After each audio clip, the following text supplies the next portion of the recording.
Super Smash Bros., one of my favorite Nintendo franchises yet. All of gaming's famous icons come here to test their strength against each other, each of them having their own strengths and weaknesses, and so far we've had a great roster of fighters.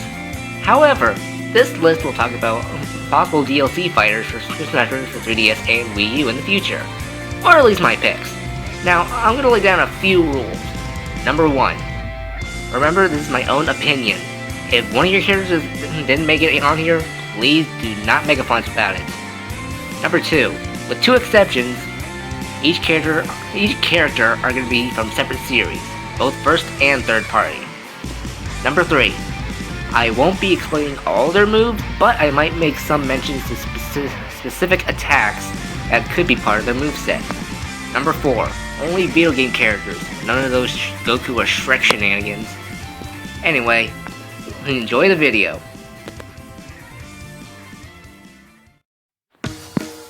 Number 10. The Inklings from Splatoon. Okay, a bit of an explanation is needed here. I was not excited for Splatoon when it was first announced. Oh, you stink! Yeah, but let me explain. At first I thought the idea was kinda stupid, but it kinda grew on me near its release. Plus, first-person shooters are possibly my least favorite genre of games, with the exception of Team Fortress 2. Anyway, now that I've got that out of the way, let me get to this choice. The Inklings could be a unique set of characters with all the ink, weapons, and their squid forms. I can imagine the alternate costume would be kinda like the Villager, with 4 males and females having unique outfits.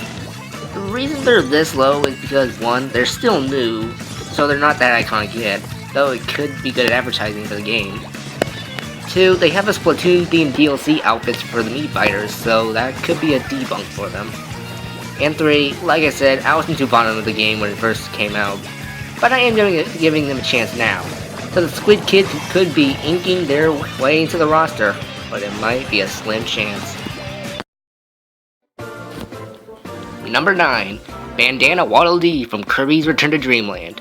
Now this is one I've been wanting before the game's official release. Meet the adorable Bandana Waddle Dee, one of the 4 playable characters from the game Kirby's Return to Dreamland for the Wii. A few reasons I chose him is 1. Spear was always a favorite copy ability of mine in Return to Dreamland. 2. I think an extra Kirby representative would be really cool. 3. The kinds of abilities Spear has in Return to Dreamland would fit perfectly in Smash. The Spear Copter could be its up B, the Spear Throw could be his side B, the Spear Drop could be his down B, and his standard B could be a charged up multi-spear stab. I don't know what his final smash would be, but I'll leave that up to them if they consider the idea. I just thought of something cute. I can imagine Kirby seeing the Smash ballot and he just adds in his vote for Waddle Dee because the 2 of them are best buddies. Just me? Oh well, next character. Now it's right time! Yeah, I couldn't resist. Anyway, number 8 is Ryan from Xenoblade Chronicles. Yep, I went there. How awesome would it be to have Ryan Smash? I can just imagine him being a really strong heavyweight with some decent speed, but bad recovery. Or at least mediocre. I don't know. But anyway, Ryan is my 3rd favorite party member in Xenoblade, next to Dunban and Ricky. He's a goof, but he's a reliable goof. Great offense and defense, and has a true heart of a hero, even though he's the best friend of the hero. Plus, I can imagine Shulk supporting to have one of his childhood friends be part of Smash. To be fair, others are saying Melia should be in Smash, and I am supportive of that, but I think we need more heavyweights in Smash, so why not just have good old Ryan? Also, if they ever consider him, they better have Ryan time as one of his taunts. Do it, Sakurai! I'm joking. Anyway, next character. Number 7, Phoenix Wright from the Phoenix Wright series. This might be a weird choice, but I think it still could work. Phoenix has been in a fighting game before and has had a really interesting moveset. Plus, I just love this series. It's witty, dramatic, and the story writing is amazing. It adds both suspense and mystery that you just can't wait to figure out. Anyway, the Phoenix as a character. I can imagine him being like he was in Marvel vs. Capcom 3, using his own exclamations as attacks and using evidence as projectiles. His taunts could also include his aide, Maya Fey, and his alternate costumes could be based on different characters in his games, like Apollo Justice, Miles Edgeworth, Goddess, etc. His final smash could also be taken into court, literally. Phoenix summons a court and does his usual shtick. and at the end, the judge uses his gavel to KO the one in the witness stand, or something similar to that. I guess you can say he can defend himself. Okay, next character. Number 6 is Dixie Kong from the Donkey Kong Country series. This is one of 2 characters I have chosen for this series, so I would be content if either one of them made it to Smash. Without further ado, here's Dixie!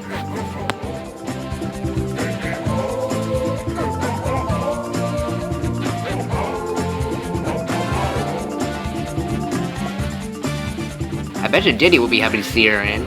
Dixie could be a very versatile character, using her ponytail, her guitar, and even her bubblegum shooter from Tropical Freeze. Interesting note, I believe Diddy and Dixie were actually meant to be a team of characters in Roll, kind of like Ice Climbers and Duck Hunt in Smash Bros. 4. But they scrapped the idea and just gave the character slot to Diddy. So that means they were considering putting her in there. Maybe they could actually make a solo moveset for her. Whatever they do, I just hope they make it true to the Donkey Kong Country series. Keep on rocking, Dixie, and just hope for the best. Number 5 is Quote from Cave Story. Why should Mega Man be the only super fighting robot in Smash? How about a sentient robot from the surface sent on a mission to explore and investigate a floating island? Yep, I'm talking about Quote, alright. Quote could be similar to Mega Man with all the different kinds of weapons in Cave Story, but each one has a different power levels and effects. There's the signature Polar Star, Nemesis, Bubbler, Fireball, and more. Also, Cave Story needs more attention. It's a great game that has some awesome music and visuals for just sprite work. If you want to get it, look into your nearest PC shop, Steam shop, or closest virtual consoles, WiiWare or 3DS eShop stuff. I don't know. Anyway, please Nintendo, give Quote and his game some love. Number 4 is Rayman from, well, the Rayman series. Poor Rayman. He was so hyped when a recent leak came out, and now everyone just gave up on him. But I'm still on his side. I will always stand by the fact that Rayman would be a great addition to the Smash roster. His limbless body can give him an extra reach, his helicopter hair can make a great recovery move, and he can use his entire body as a weapon. Though he might be a lightweight, but I'm sure they'll balance him out somehow. Come on guys, let's give the limbless hero another chance for Smash. Vote for Rayman for Smash. Okay, that just sounded kind of stupid and repetitive. Yay for redundancy! Number 3 is Banjo and Kazooie from the Banjo Kazooie series. These two are childhood idols to many people. The famous Bear and Bird duo have been a main part of Nintendo's history before Microsoft bought out Rareware. But I have hope that Nintendo can buy them back and make them games again. Sure, there's a spiritual successor, Yooka-Laylee, and I'm excited for that too, but nothing beats the classics. Hell, even their creators want them to be soon Smash. Also, we might have already have a duo of animals in the form of Duck Hunt, but I think Banjo Kazooie have perfected this concept. Their moves can be from the N64 games and can make an interesting moveset. So grab your banjos and kazoos because we're gonna jam out until the sun comes up. Okay, not really, but I tried. Number 2 is King K. Rool from the Donkey Kong Country series.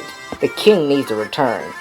King K. Rool is one of Nintendo's greatest villains, and they just never seem to use him anymore. And no, he and the Kremlings are not owned by Rare. Nintendo has all the rights for them. They just haven't been using them. Except for in Smash Run for the 3DS version, the Kremlings had no spotlight and neither has their leader.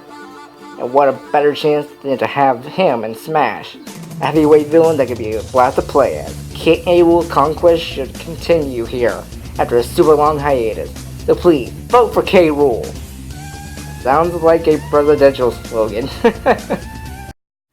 Before I reveal number 1, I want to list some honorable mentions. Daisy from the Super Mario series, Shovel Knight from, well, Shovel Knight, Sora from Kingdom Hearts, and Tails from the Sonic series. Number 1 is Shante from the Shante series. Okay, this is one character I have a lot to say about. Shante is one of Nintendo's lost gems that made her debut on the Game Boy Color. She then had a game on the DS iWare, 3DS and Wii U, and an upcoming game for multiple consoles, including the Wii U. Shante has many unique moves and abilities that often vary throughout her games, like her transformations, her whip-like ponytail, her pirate gear and pirate's curse, and a lot more. Not only is she a platforming master, next to Mario in my opinion, but she's got a lot of charm to her. I don't just mean her being adorable, but she's got a lot of great moments in her dialogue.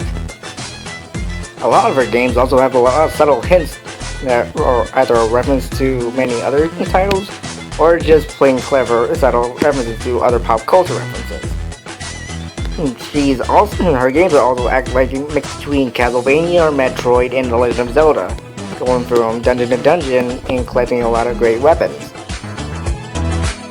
If you haven't already tried out her games to experience some of WayForward's greatest gems. I'm Brandon of the Stars, and this has been my top 10 wanted DLC fighters for Super Smash Bros. 4. See you guys in the next video. Peace out, my fellow superstars.